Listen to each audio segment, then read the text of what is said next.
Ընտանեկան կոնֆլիկտը անսպասելի շրջադարձ ստացավ, երբ ամուսինը որոշեց կնոջը դաս տալ։ Մոր հետ միասին նրանք մեկնեցին հանգստի Քոբուլեթի, վերցնելով կնոջ քարտը։ Թող առանց փողի նստի, վերադառնանք կդառնա մետաքսի պես, չարախինդ ծիծաղում էր սկեսուրը, նախատեսելով վերադարձը։ Նրանք վստահ էին, որ բացակայության ընթացքում կինը կհասկանա իր սխալները և կդառնա հնազանդ։ Բայց իրականությունը բոլորովին այլ էր։ Բարև ձեզ սիրելի ունկնդիրներ, ուրախ եմ ողջունել ձեզ իմ ալիքում։ Բաժանորդագրվեք ալիքին, ձեզ սպասում են նորանոր պատմություններ։ Ներկայացնում եմ ձեզ նոր հետաքրքիր պատմություն, հաճելի լսումներ։ Անին սովոր էր, որ Լուսինե Հովհաննեսյանը համալում էր իրեն ոչ այդքան լավ։ Սկեսուրի հետ ամեն խոսակցություն մեկի էր հանգում։ Անին քիչ է աշխատում, քիչ է օգնում, քիչ է գնահատում այն, ինչ իր համար արվում է։ Լուսինե Հովհաննեսյանը առանց նախազգուշացման հայտնվում էր նրանց երկու սենյականոց բնակարանում, իր բանալիով բացում էր դուռը և անմիջապես սկսում զննումը։ Մատով սրբում էր պատուհանագոգը, ստուգում սառնարանը, նայում պահարանները, հետո խոհանոցում նստում և երկար-բարակ պատմում էր, թե ինչպես է ինքը օղջ կյանքում ծանր աշխատել, ինչպես է մենակ մեծացրել Վարդանին, ինչպես ոչ ոք չի օգնել իրեն։ Իսկ հիմա երիտասարդությունը փչացած է, ուզում է ամեն ինչ միանգամից։ Անին աշխատում էր որպես հաշվապահ փոքր առևտրային ընկերությունում, ստանում 148,000։ Վարդանը աշխատում էր լոգիստիկ ընկերությունում, վաստակում մի քիչ ավելի, 160,000։ Բնակարանի վարձը կերել էր 135,000-ը, կոմունալները ևս 40,000։ Մթերքներ, տրանսպորտ, հագուստ, ամեն ինչ հաշված միջև կոպեկ։ Խնայել չէր ստացվում, բայց պարտքերի մեջ էլ չէին ընկնում։ Անին համարում էր սա նորմալ։ Երիտեսարդ ընտանիք ամուսնության 3-րդ տարին ամեն ինչ առջևում է։ Լուսինե Հովհաննեսյանը այլ կերպ էր մտածում, նա հաստատում էր, որ իր Վարդանիկը ավելի լավի է արժանի, որ հարսը պարտավոր է ավելի շատ ներդրում անել, որ ժամանակն է արդեն խնայել բնակարանի առաջին կանխավճարի համար։ Ապրիլին Անին հիշատակեց, որ լավ կլիներ ամռանը Սևան գնալ։ Ոչ ուրիշ երկիր, ոչ առողջարան, պարզապես Սևան 5 օրով սենյակ վարձել տատիկից։ Նա գտել էր տարբերակներ, հաշվել բյուջեն, կարելի է տեղավորվել 150,000-ով երկուսով։ Վարդանը գլխով արեց, ասաց, որ պետք է մտածել։ Իսկ հաջորդ օրը եկավ Լուսինե Հովհաննեսյանը, իմացավ պլանների մասին և սկանդալ բարձրացրեց, ինչպես կարելի է այդպիսի գումարներ ծախսել անպետք բանի վրա, դա շռայլություն է։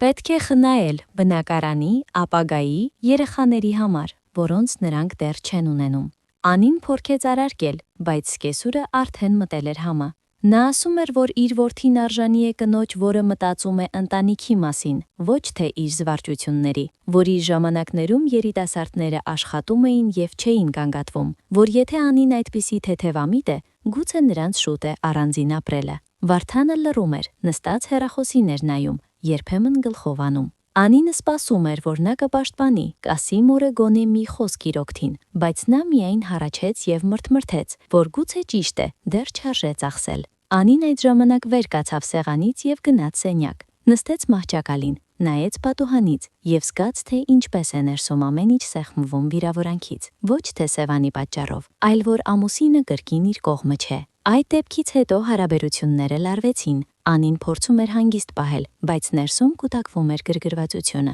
Լուսինե Հովհաննեսյանը կարծես զգացել էր թուլությունը և շատացրել այցելությունները։ Նա այլևս պարզապես չէր գալիս բնակարանը ստուգելու, սկսեց կյանք սովորեցնել Անիին, ցույց էր տալիս, թե ինչպես ճիշտ եփել բոշ, ինչպես արդուկել վերնաշապիկները, ինչպես խնայել մթերքների վրա։ Անին լսում էր լուռ, ատամները սեղմած։ Վարդանը ձևացնում էր, թե ոչինչ չի կատարվում։ Գալիս էր աշխատանքից, ընթրում, սերիալներ նայում, կնոջ հարցերին միաբար պատասխանում։ Երբ Անին փորձում էր խոսել մոր մասին, նա ձեռք էր տալիս. «Ինչ ես չափազանցնում, նա մեր լավն է ուզում»։ Մայիսի վերջին նոր կոնֆլիկտ տեղի ունեցավ։ Անին ուշացավ աշխատանքից, հանձնում էր եռամսյակային հաշվետվություն, նստել էր մինչև երեկոյան 9։ Տուն եկավ հոգնած, քաղցած և ուտելիքի մասին էր երազում, իսկ խոհանոցում նստած էր Լուսինե Հովհաննեսյանը, թե երխմում Վարդանի հետ և ուտում թանկարժեք կոնդիտորական հրուշակներ, 1500 դրամ մեկը։ Անին լուռ բացեց սառնարանը, հանեց յոգուրտ, սկեսուրը գնահատող նայեց նրան և ասաց. «Իսկ դու ինչ,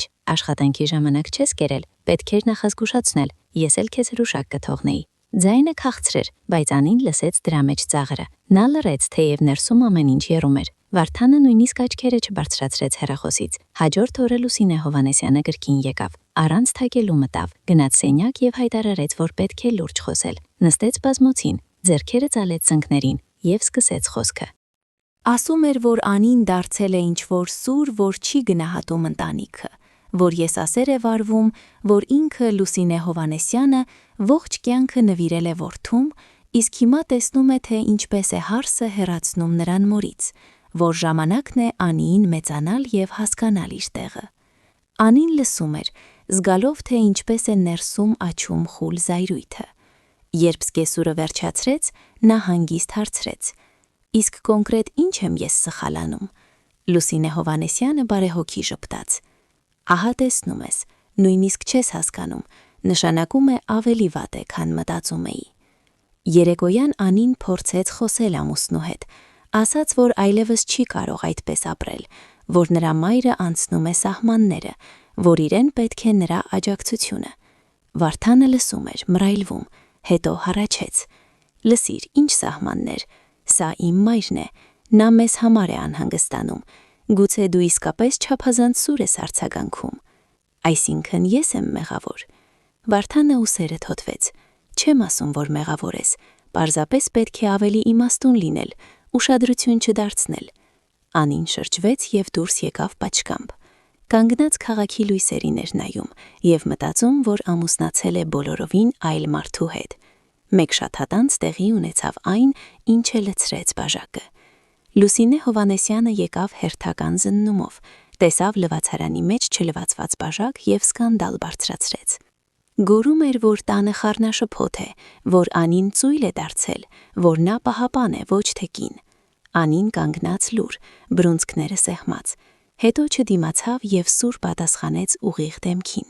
Ասաց, որ սա իրենց տունը չէ, այլ վարձակալված բնակարան, որի համար նրանք Վարդանի հետ ինքնուրույն են վճարում, որ նա աշխատում է ամուսնու հետ հավասար եւ ոչ ոքի ոչինչ պարտք չէ,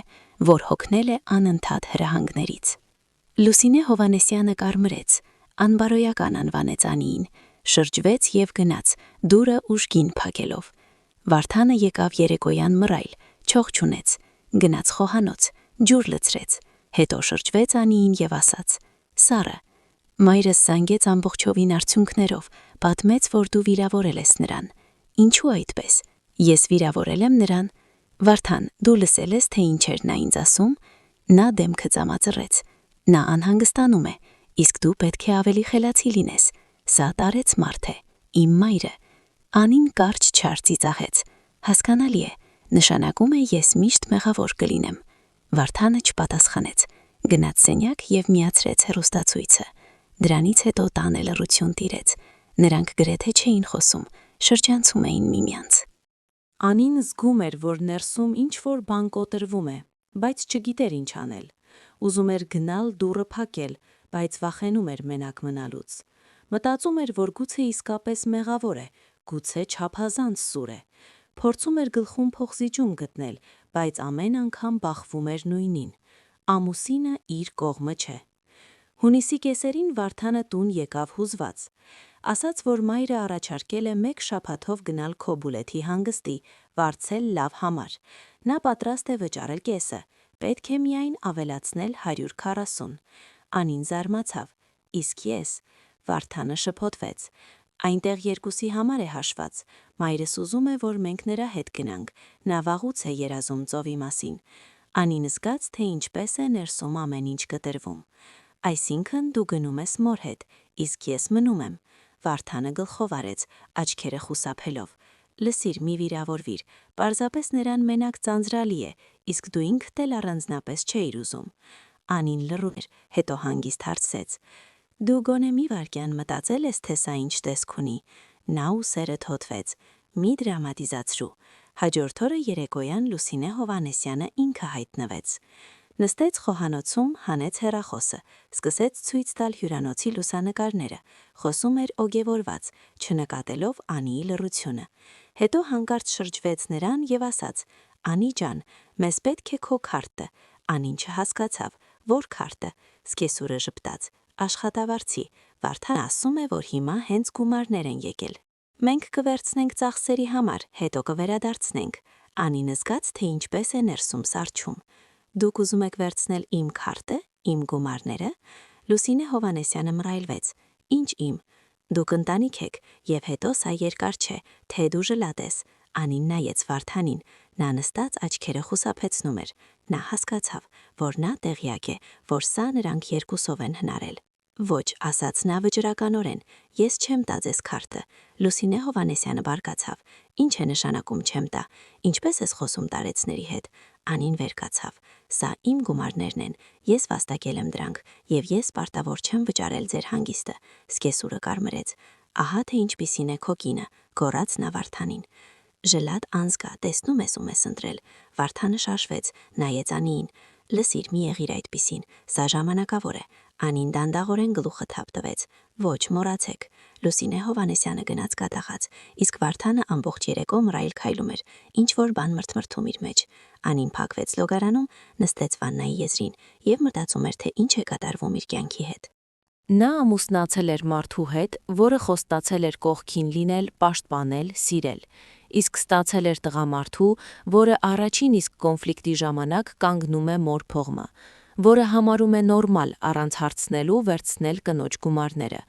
որը նույնիսկ չի փորձում հասկանալ նրա զգացմունքները։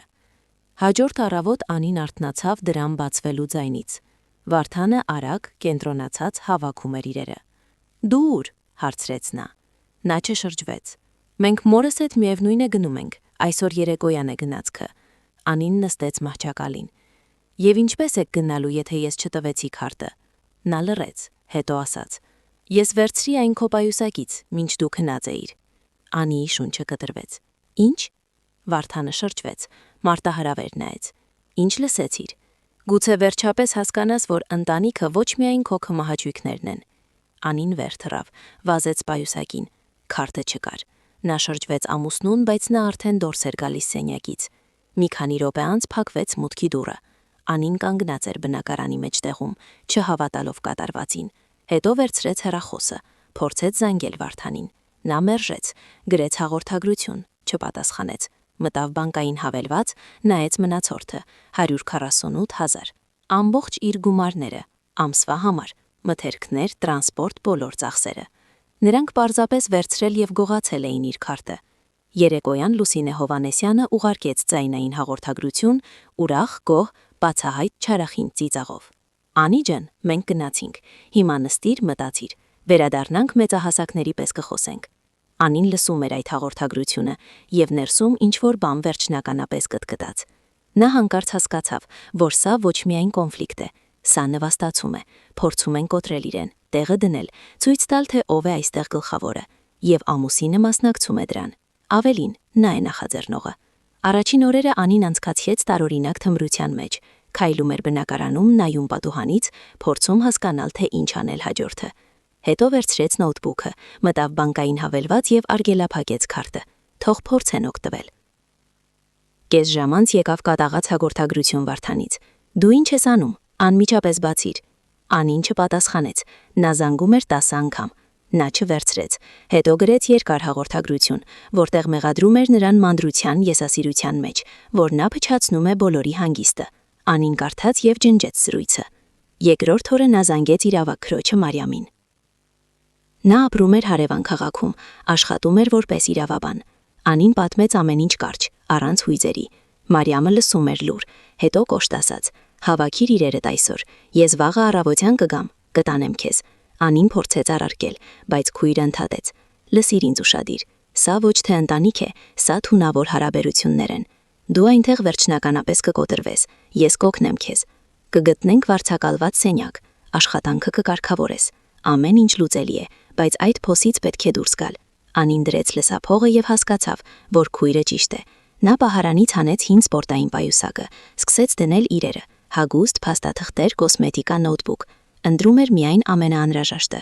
Երբ վերջացրեց, նայեց բնակարանին։ Այստեղ նա ապրել էր 3 տարի։ Այստեղ այդքան հույսեր, պլաններ, երազանքներ կային, իսկ հիմա միայն հոգնածություն եւ դառնություն։ Նա հանկարծ պարզ հասկացավ. հետդարձի ճանապարհ չկա։ Նույնիսկ եթե Վարդանը վերադառնա, ներողություն խնդրի, Նա չի կարողանա վստահել նրան։ Նա դավաճանել էր նրան ամենակարևոր պահին, ընտրել էր մորն և գումարները կնոջ փոխարեն։ Երրորդ օրը Անին գրեց Վարդանին կարճ հաղորդագրություն. «Երբ վերադառնաս, ինձ այստեղ չես գտնի։ Ամուսնալուծությունը ես ինքս կներկայացնեմ։ Մի գրիր, մի զանգիր»։ Ուղարկեց և արգելափակեց նրա համարը։ Հետո մտավ բանկային հավելված և բացեց քարտը։ Թող ծախսեն, նրան արդեն ամեն ինչ նույնն էր։ Քույրը խոստացել էր փող տալ առաջին ժամանակի համար, իսկ աշխատավարձը կգա 2 շաբաթ հետո։ Նա կապրի։ Չորրորդ օրը եկավ Մարիամը, բարձրահասակ, վճռական, բերանի մոտ կոշտ ծալքերով։ Գրկեց քրոջը, վերցրեց պայուսակը և ասաց. «Գնանք այստեղից»։ Անին վերջին անգամ նայեց բնակարանին, փակեց դուռը բանալիով, թողեց այն փոստարկում։ Իջան ներքև, նստեցին մեքենան։ Մարիամը միացրեց շարժիչը և հարցրեց. «Ինչպե՞ս ես»։ Անին ժպտաց, թույլ, բայց անկեղծ. «Լավ, ճիշտ է, առաջին անգամ վերջին ժամանակներում»։ Իսկ երբ նրանք վերադարձան, Վարդանն ու Լուսինե Հովհաննիսյանը արևահար, ճամպրուկներով և հուշանվերների փաթեթներով, բնակարանը դիմավորեց նրանց դատարկությամբ։ Բացեցին դուռը, մտան միջանցք, կանգ առան։ Անիի իրերը չկային։ Պահարանում դատարկ էր, լոգարանում դարակում ոչինչ, նույնիսկ ատամի խոզանական հետացել էր։ Խոհանոցի սեղանին դրված էր նշում, գրված հավասար ձեռագրով.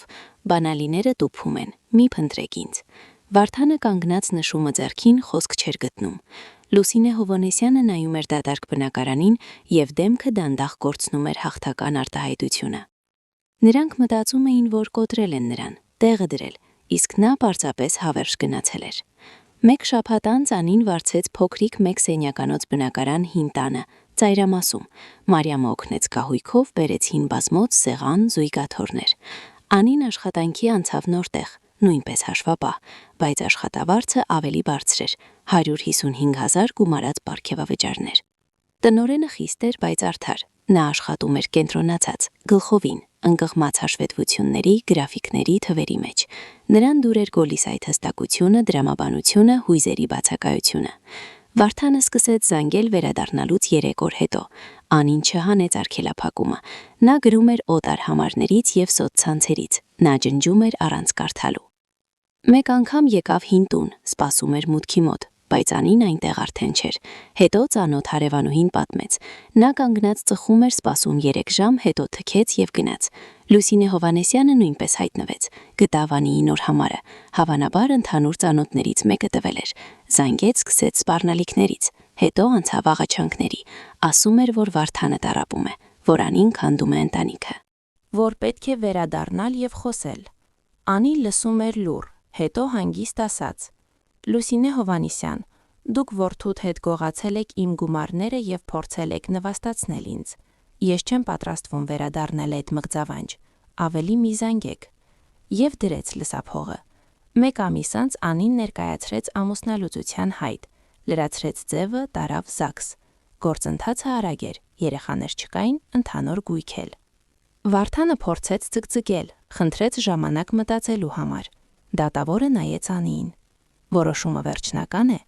Անին վճռական գլխով արեց։ Ամուսնալուծությունը ձևակերպվեց 2 ամիս անց։ Անին ստացավ վկայականը, դրեց փաստաթղթերի թղթապանակում և զգաց, թե ինչպես է ուսերից ընկնում հսկայական ծանրություն։ Աշնանը նա առաջին անգամ վերջին ժամանակներում գնաց ծով։ Մենակ գնեց գնացքի տոմս դեպի Բաթումի, վարձեց փոքր համար հյուրատանը։ Ոչ սեզոն էր, մարդիկ քիչ, եղանակը զով։ Անին քայլում էր դատարկ լողափով, լսում էր ալիքների խշշոցը, նայում հորիզոնին։ Նա հանգիստ էր։ Առաջին անգամ 3 տարվա ընթացքում նա զգում էր իրեն ազատ։ Վերադարձավ քաղաք հանգստացած։ Աշխատանքում նկատեցին փոփոխությունները։ Տնօրենը նույնիսկ հաչոյախոսություն արեց։ Անին սկսեց շփվել գործընկերների հետ, գնում էր նրանց հետ ճաշի, կորպորատիվների։ Ընկերուհի ձեռք բերեց Սոնային, նույնպես հաշվապահի, ուրախ, համոզիչ և հեգնական։ Նրանք հաճախ աշխատանքից հետո նստում էին միասին, թեյ խմում, զրուցում ոչինչի մասին։ Անին դուր էր գալիս այդ պարզ մարդկային ջերմությունը, առանց պահանջների, առանց մանիպուլյացիաների։ Ձմռանը փոստով եկավ նամակ Վարդանից։ Անին երկար պահեց ծրարը ձեռքին, մտածեց բացել, հետո պատռեց առանց կարդալու և դեն նետեց։ Նրան արդեն հետաքրքիր չէր, թե ինչ ուզում է ասել նա։ Այդ գլուխը փակված էր։ Վարդանը ամուսնալուծությունից հետո նոր ընկերուհի ձեռք բերեց, բայց նա դիմացավ 2 ամիս եւ փախավ։ Հետո եւս մեկը, նա գնաց 1 ամիս անց։ Բոլորը մի բան էին ասում, չափից շատ մայր կա նրա կյանքում։ Լուսինե Հովանեսյանը լսում էր այդ խոսքերը, բայց սխալը խոստովանել չէր պատրաստվում, եւ նա դեռ համարում էր, որ ճիշտ է, որ հարսը պարտավոր է ենթարկվել, որ որդին արժանի է ավելի լավի, միայն թե ավելի լավը ինչ-ինչ պատճառներով չէր մնում նրա կողքին։ Իսկ Անին մարտյան մի երեկո նստած էր սրճարանում Սոնայի հետ, խմում կապուչինո եւ ծիծաղում ինչ-որ հիմար կատակի վրա։ Պատուհանից դուրս հալվում էր ձյունը, փողոցներով վազում էին ուրախառուներ, օդում հոտ էր գալիս փոփոխությունների։ Լսիր, ասաց Սոնան, թեյի գտարով խառնելով բաժակում, դու չես զղջում։ Անին նայեց պատուհանից գարնանային թացությանը։ Մարդկանց, որոնք շտապում էին իրենց գործերով, մտածեց եւ գլուխը թափ տվեց։ Ոչ մի վարքյան։ Նա մենակ էր եւ առաջին անգամ տարիներ շարունակ զգում էր իրեն իսկապես երջանիկ։